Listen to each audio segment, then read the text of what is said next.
Hi bro. ఇప్పుడు ఏపీలో elections రాబోతున్నాయి కదా, ఏ ప్రభుత్వం అధికారంలో వస్తుంది అనుకుంటున్నారు? వైఎస్ఆర్ కాంగ్రెస్ పార్టీ అన్న. ఎందువల్ల టీడీపీ జనసేన వద్దండి? టీడీపీ జనసేన అంటే మనం యుద్ధంలో గెలుస్తున్నాం అంటే మనం గెలవాలని పోరాడాలన్న. పక్కడు ఓడిపోవాలని ఇప్పుడు పోరాడకూడదు.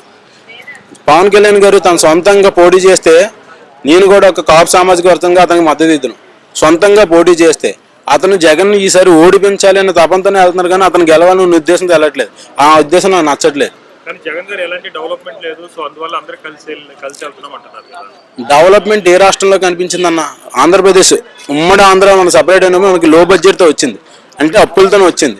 చంద్రబాబు నాయుడు గారు కొంత అప్పులు చేశారు, ఆ అప్పులు వడ్డీలు కడుతున్నారు. దాంట్లో 2 సంవత్సరాలు కరోనా సంక్షోభంలో ఉంది. 3 సంవత్సరాల్లో 1 సంవత్సరం ఈ పార్టీలని గొడవలని ఇదని కొట్టుకోండి, ఇంకో 2 సంవత్సరాలు డెవలప్మెంట్ ఎక్కడ కనిపిస్తుంది? అతనికి ఇంకో 5 సంవత్సరాలు అవకాశం ఇస్తే అప్పటికి డెవలప్మెంట్ చెయ్యకపోతే అతను మనం ఎందుకు అతనికి ఇచ్చింది 2 ఏళ్ళ పాలన. 2 ఏళ్ళ పాలన గట్టిగా కొడితే మనం 2 ఏళ్ళ పాలన ఇచ్చాం. 2 ఏళ్ళ పాలనలో డెవలప్మెంట్ సంక్షేమం 2 ఎక్కడ కనిపిస్తాయి? ఒకటి కనిపించింది, ఇంకోటి కనిపించేసరికి సమయం పడుతుంది. అలాగే జగన్ గారికి చంద్రబాబు నాయుడు గారికి ఇద్దరి మధ్య తేడా ఏంటంటారు? చంద్రబాబు నాయుడు గారు ఒక విజనరీ అండి, ఒక మనిషిగా అనుకోవచ్చు. కానీ అతను కార్యకర్తలు దొంగనా కొడుకులండి. అతను మంచి అతని కార్యకర్తలు ఇప్పుడు దోచుకుందామని వేస్తారు. జగన్మోహన్ రెడ్డి గారు అలా కాదు. జగన్మోహన్ రెడ్డి ఎలా ఉంటాడో కింద స్థాయి అసలు కార్యకర్త చేయికి అధికారం కూడా అందనివ్వట్లేదు. వ్యవస్థ అక్కడి నుంచి ఏర్పరిచింది డైరెక్ట్గా ప్రజలకు వెళ్తుందా లేదా ఒకటే చూస్తున్నారు.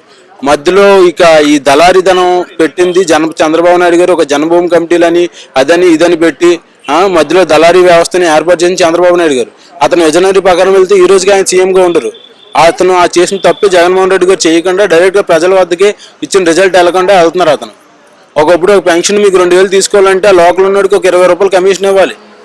ఈ రోజు ఆ పని లేరు. డైరెక్ట్గా నీకు 2000 రూపాయలు లేకుండా వెళ్తుంది. ఒకరి దగ్గర 20 రూపాయలు అంటే మీరు చీప్గా అనుకోవచ్చు. 10 మంది దగ్గర 20 రూపాయలు ఎంత, 100 మంది దగ్గర ఎంత? అలాగే లాస్ట్ టైం టీడీపీకి 23 సీట్లు వచ్చాయి, వైసీపీకి 150 సీట్లు వచ్చాయి కదా, ఈసారి ఎలా ఉండబోతుంది? వైసీపీ 120 నుంచి 130 మధ్యలో వస్తాయండి వైసీపీకి అయితే.